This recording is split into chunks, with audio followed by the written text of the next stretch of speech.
Hello, everybody, and welcome back to the second shelf. And you all know what this means. BookHaul. Almost the last day of March. And I thought if I want to film a book haul, the books I bought in March, I should do that now. So I have, I think, a stack of 10 books or something. And the first one I've already talked about, that I will start reading this book this week, and I already started it, and that's Leone Ross, This One Sky Day, published last year, 2021. And this is one of my reads for the Women's Prize for Fiction because this is on the long list. Leone Ross has published books before, but I have never read her. And this one, she's a British writer. She was born in England, but she grew up in Jamaica. And this is what I called in the recent reads, and I think also in my reaction to the Women's Prize for Fiction long list, the fantasy book, because it's set on an imaginary island. Popisho, the US edition, by the way, is also called Popisho. And all the people, except one or two, but all people living on this island have, as it's called in the book, something extra. So some sort of magical ability. And one of the main protagonists, Xavier, he can flavor food by touch. As I told you, I'm really interested in seeing how the fantasy aspect works for me, and I will talk about this book, of course, once I've finished it and film another batch of Women's Prize for Fiction long list reviews. The next one is for a buddy read with Sandy from Miss Reads a Lot. I will leave a link to her channel down below, and it's a memoir, the memoirs of Lady Hee Jung. Translated from the Korean by Hun Kim Habush. If you follow my channel, you probably remember that Sandy and I had another buddy read together 2 months ago or something, Margaret Drabble, The Red Queen. And that was partly a fictionalized account of this Korean princess's life. We didn't like the book. I didn't, Sandy didn't either, but we were intrigued by the life of this princess in the mid-18th century until the beginning of the 19th century. I think the memoir originally were published in installments, but let's say 1805-ish. And she had quite an interesting life. She was married to the crown prince who had mental issues and had a really horrible death. He was executed by his father. Horrible, but it sounded much more interesting. The life of this woman sounded much more interesting than the book by Margaret Drabble. So we decided to read this one in April together. And I think this is the last one of the difficult names. A Ghost in the Throat by Ghríofa, published in 2020, I think. And it's I file it under fiction, but it is in fact a combination of a memoir of the author and also the imagined life of another Irish poet 200 years ago that Ghríofa really admires. So I should have said, I mean, it's clear from the name, Ghríofa is an Irish writer and mainly a poet. And I like this combination of memoir and search for something. I don't know, somehow that, that intrigues me. And I can't for the life of me remember how I came across this book. I think I read something, or maybe I saw it on YouTube, but I think I read something and I by chance came across it again a couple of weeks ago, and then I thought, now it's the time, now I'm going to order it, despite the printed on sticker. Why do you do this to me, people? But anyway, so I'm really looking forward to this one, of course, because I bought it. And the combination of memoir and search for another Irish poet sounds intriguing. The next one is a buddy read with Mel from Mel's Bookland Adventure, who at the moment is mainly doing conversations with writers, and it's fabulous. If you haven't checked it out, please check out. Check it out. I leave a link to her channel down below. And because Mel is also German originally, we at times read German books together, and Mel suggested this one, Helene Böhlau, Der Rangierbahnhof, first published in 1896, and I had never heard of this author, and this is supposed to be quite a feminist book, written in 1896.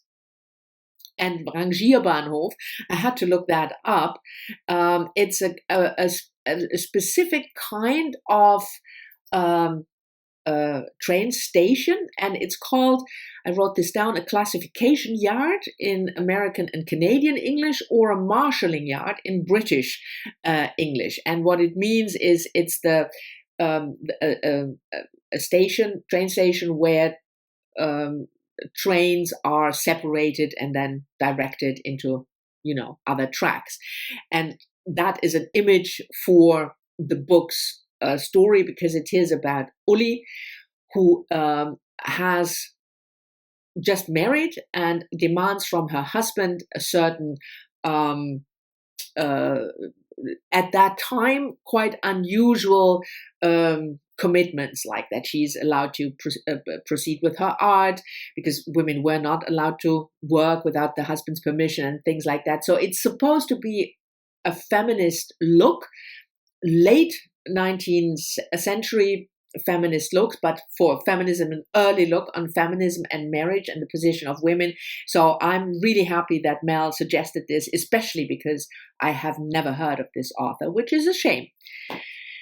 The next book is, speaking of Mel, is also for a group run by Mel, her Read Around the World book club. I've mentioned this many, many times before. And in April, we are going to go to Syria and read Planet of Clay by Samar Yazbek, translated from, let me check, like I said, some things never changed. Translated from the Arabic by Leri Price. And we follow a young woman, but I think it's more a girl still, Rima, in Damascus, and the destruction of the city. And yeah, sticker, but at least it's kind of, small in the corner. So if you don't look that hard, you can't really see it, but I still find it's an abomination. Every sticker is an abomination. But anyway, so I have never read this author from Syria, Samar Yazbek, and one of the reasons, or the main reason, why I'm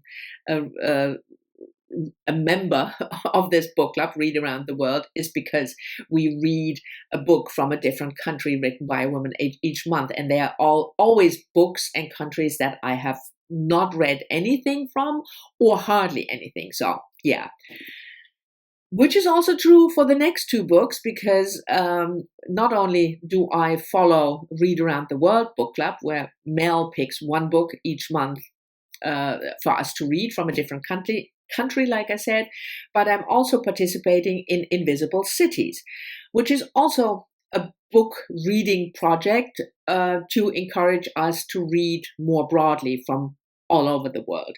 I will leave a link to Natalie's channel down below. She's one of the organizers, and the setup of Invisible Cities, if you don't know, is that the organizers pick 2 countries each month, and that's announced well in advance, and then they give suggestions for books, and you are also encouraged, to listen to music or watch a movie or cook food. But as I said many times before, I'm just reading the books.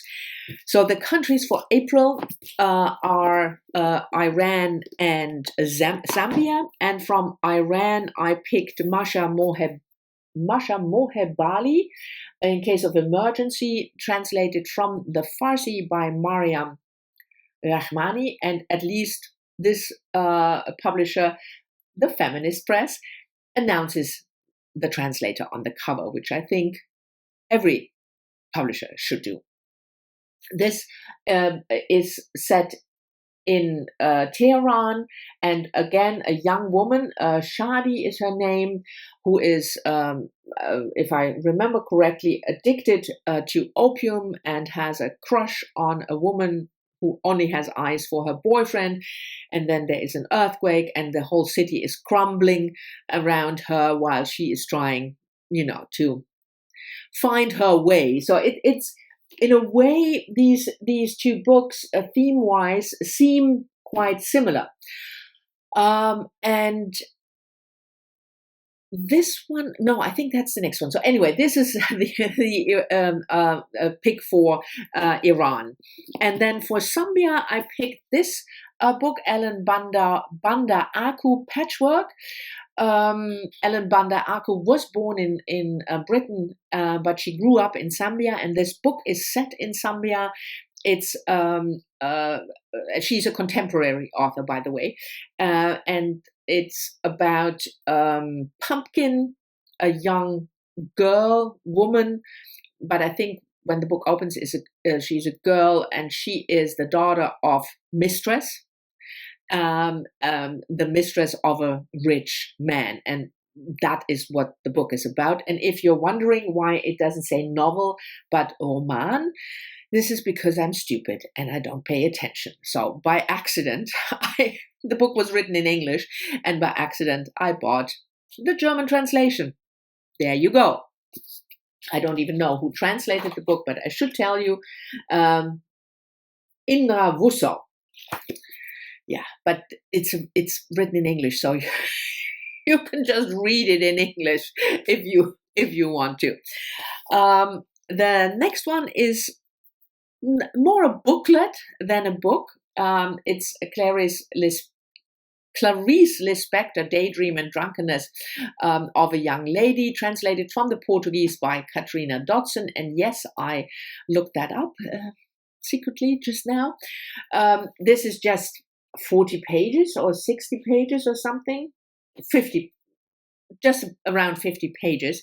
And Clarice Lispector, of course, was a Brazilian author. I like some of her stuff, not all of it, but I bought this specifically for August, for my Read 30 Books in 30 Days challenge, which I think this year I will probably do in July. I always do it in July or August, because if you're not familiar with this thing of mine, I have no rules in terms of how many books I'm allowed to buy, allowed, quote unquote.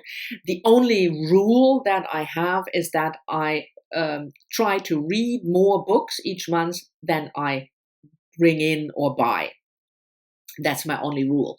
And in July, it's my birthday, and I get gift certificates and vouchers from all of my friends, basically, and from my mother. So I buy a lot of books in that month. And in order to keep up, either in July or in August, I challenge myself to read 30 books in 30 days, so a book a day.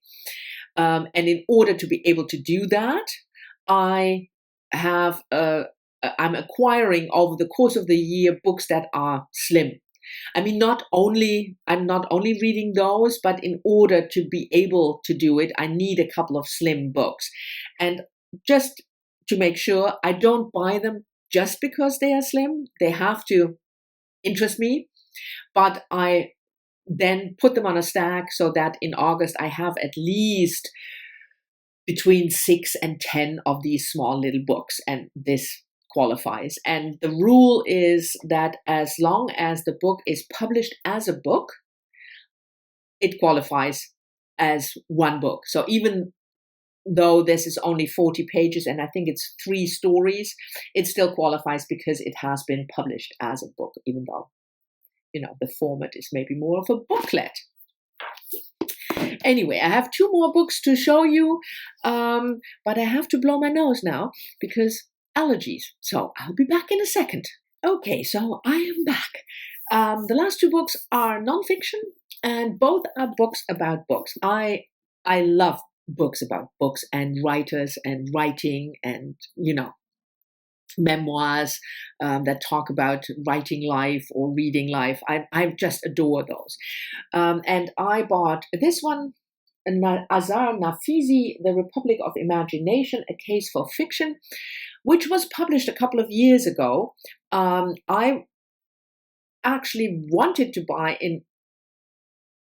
at the beginning, when I was looking for books for April, I wanted to buy her new book, Azar Nafisi's new book, which is called Reading Dangerously or something, also a book about books. But I couldn't get it. It's not available for me at the moment in Germany, at least not as a printed book. I can buy it in Kindle, but especially books about books, I love to buy in physical form. And then I came across this one, which was published in 2014, just checking. And I sort of missed this book, even though I read and absolutely love reading Lolita in Tehran, which is her most famous book. And also I'm just looking at it, things I've been silent about, which is a memoir about her family. Azar Nafisi, if you're not familiar, was born in Iran, and she immigrated to the US in 1997.